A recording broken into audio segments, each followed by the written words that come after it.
What is an HOA and does it work for you?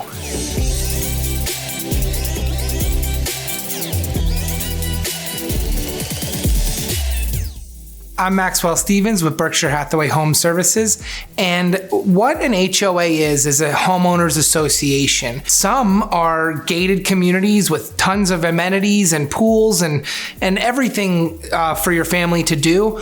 And some HOAs maybe are just a road maintenance agreement that has a plow for the winter. A lot of people like the gated community homeowners association because usually up here primarily it's a second home market. So they're only up here on the weekends and holidays. So while they're not here, they know their home is safe in a gated community with security. The other benefits of a community is that you have pools, golf courses, tennis courts, and tons of things to do with your family within that community. You don't have to be going out. Some of the potential downsides to living in an HOA are the rules and regulations that come with it. Some examples are maybe you want to paint your house another color, maybe you want to put on a huge garage and you can't do that. Another potential downside to communities is the HOA fees. These are additional costs that are incurred just to be a part of the HOA or the community. When it comes to being a part of an HOA and paying the fees, it really boils down to, is this good for you?